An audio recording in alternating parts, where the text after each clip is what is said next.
Hello YouTube, Jerry Kirkpatrick here, and today we're going to be repairing the starter motor on my tractor. It's been out almost all winter and I didn't feel like working out in the cold, the rain and the snow and all that. So I've put it off and we're getting some pretty good weather now. So I've got a lot of work to do around the property and I need the tractor. So I didn't know what went wrong, why it wouldn't start. So I had to take the motor off to see whether it was a starter ring or the Bendix itself. So after getting the starter motor off, I could see immediately that the teeth were gone, and after inspecting the individual teeth that were just wiped out, I could see that they were hard all the way through. It wasn't just a case hardening that got wiped off of the ends, the tips. Sometimes if you have a case hardened piece, you'll break through the case hardening and then it'll just start walking back. But by the structure of what I'm seeing here, they're hardened all the way through. So a very tight structure, very, very consistent throughout the tooth. So I know that this whole gear assembly on the end here, on the end of the Bendix, is hardened all the way through. So I got pretty lucky in that it was the teeth. The Bendix was the only thing that I can see so far that is wrong. The Bendix here cost me about 56 bucks. The starter ring would be about $150, but I'd have to split the tractor. One of the things that I considered, that if it was a starter ring itself, I would not split the tractor. I would just put like a flex plate starter ring on the front of the tractor, in front of the radiator, and mount the starter up there, make the mounting arrangement, whatever it took to get the thing working. I don't want to throw it away. I don't want to buy a new one. I've got all of the attachments figured out for this with the quick hitch and all of that. Having built bell housings and different starter arrangements, especially on the Indy cars where we had to introduce a starting shaft from the rear, and on Mario Andretti's dirt car back in '69 and '70, when we put the Ford four-cammer in, I had to make the alignment portion for the shaft to go through and hit right smack in the middle of the crank in the front. And with the dry sump oil pump and the injector pump up there, there wasn't much room. So anyhow, making a starter arrangement out in front of the tractor to me is not a big deal. It's just something else I'd have to make. I don't care. So let me get the Bendix changed out on here.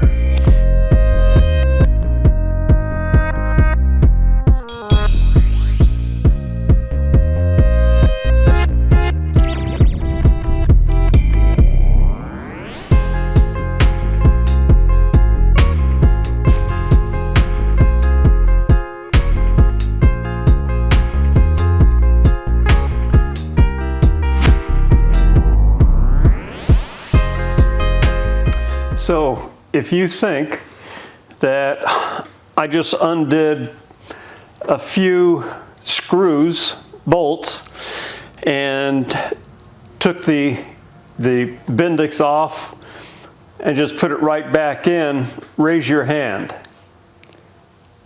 Wrong. As I was taking the front portion off, unfortunately, or fortunately I guess, the armature slid forward and came out of the brushes. So I wasn't exactly wanting that to happen, but it's fine that it did, in that I can, or did, clean the commutator and the brushes. Had quite a haze on them. They were just black. So I decided to turn the commutator. I didn't actually turn it with a tool bit. I just cleaned it up with some 180 grit emery cloth, and then knocked the high spots off with some 600 just to shine it up on the lathe. I did that on the lathe. And one of the things that made the commutator haze up was that they had not cleaned the phenolic in between each of the segments. There's, what did I count? 23 segments on the commutator. And the phenolic was right up flush with the top end of each of the coppers, the contacts. And as it wears down, it gets hot and it just wipes that phenolic, or plastic probably on the later models here, and just ruins the commutator again. So after I got the commutator cleaned up, I got out a tool that I made back in 1968 when I worked for Vanderplug Motors. I used to rebuild all of the generators and starter motors on the Rolls-Royce and Bentleys. Those were Lucas, and this tool worked quite well. So I tried cleaning the phenolic on the back of the commutator here. I couldn't get it to work. I reground a different angle on it, thinking that would pull through. Still didn't work, so I wound up using a very small riffle file, a 3-cornered file. Filed a groove right down through the middle of the phenolic, and then used a round file, another riffle, and cleaned the phenolic back until I could see that the file had just barely touched both sides of the copper. So it was kind of shiny on both sides. Then I knew I had reduced the height of the phenolic in between each of the copper contacts on the commutator.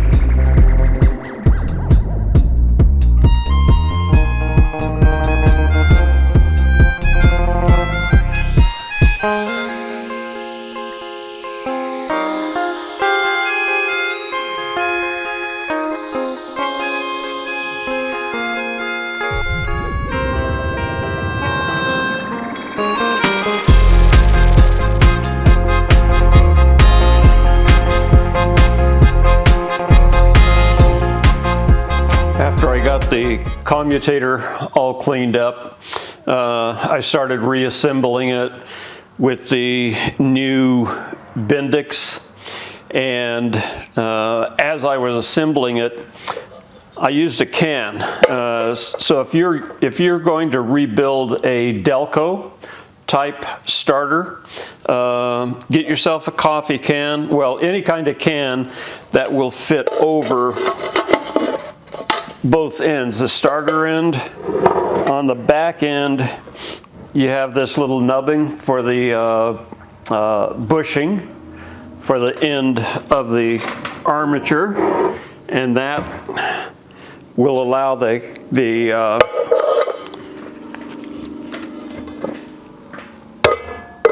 starter to sit upright like that. And then when you're reassembling the rear portion, getting these two bolts back in and putting your solenoid on,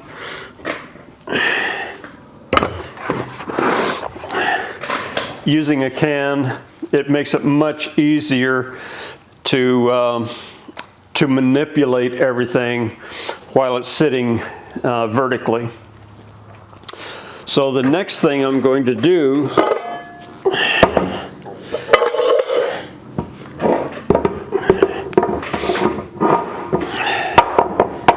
is install the starter motor. And if you remember earlier, I said that there are several things that will make this process easier. So one of the things is using Allen bolts to assemble it or put it back on the tractor. That's going to make it much easier because the size of the socket, this is the Allen, is much smaller in diameter, and getting a purchase with the Allen onto the Allen bit onto the Allen screw, it's not going to want to fall off. Most of the places where you're putting these, you can't even see it. So once I use a extension, get that in there, I can just continue to tighten and not have to worry about the wrench falling off down into the mud and stuff. The next thing is this stud. I'm going to put it in the far side here. This bolt hole here is right out where I can see it. So I'm going to screw this into the motor, the bell housing, screw that in, and then I can slide the starter over this and it'll be aligned. Then I can get the far side bolt Allen started, and then the bottom one, after I get those tightened up somewhat, I can just by hand pull this one out and install that one.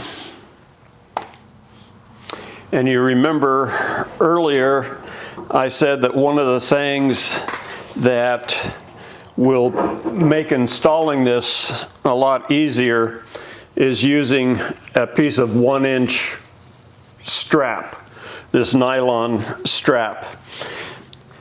And the way this is used,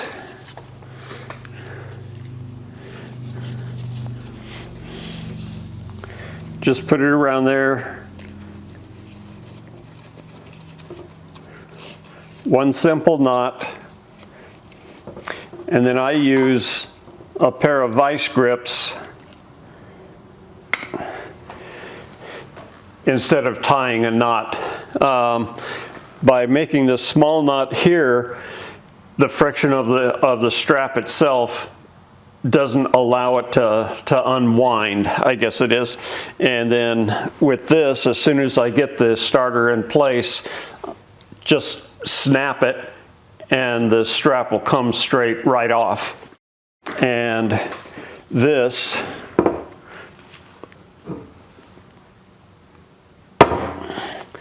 is what I used to lower the starter out the bottom of the tractor.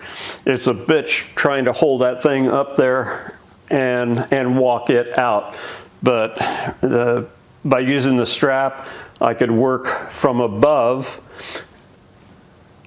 manipulate it between the hydraulic hoses and such, and just drop it right down to the ground. And when I'm putting it in,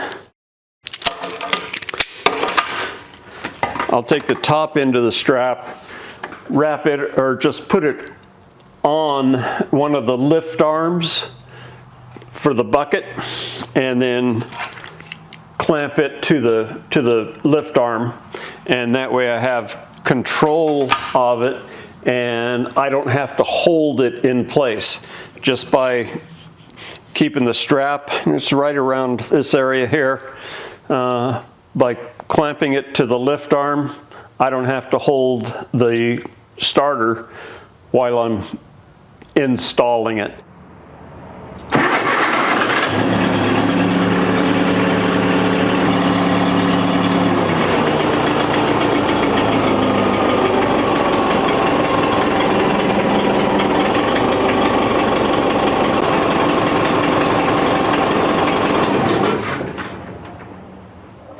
So, as soon as I got the starter installed, got all of the wires reconnected, cleaned off. I cleaned all of the contacting points with a wire brush, a stainless steel wire brush.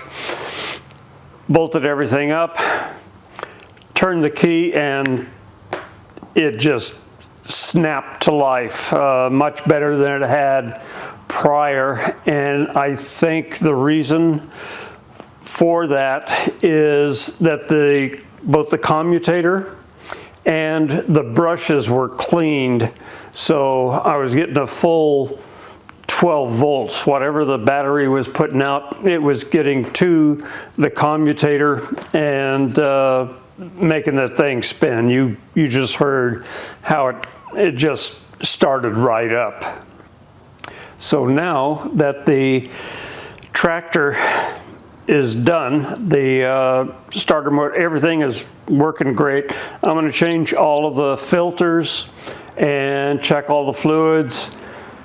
I might even wash it, heaven forbid, but I haven't done anything with it. I got the thing in 2012 and changed all the filters, put new fluids in it and everything, greased it at the same time. So I'll probably maybe choose 2 or 3 zerts and squirt a little grease in there. I don't want to get overboard with the thing.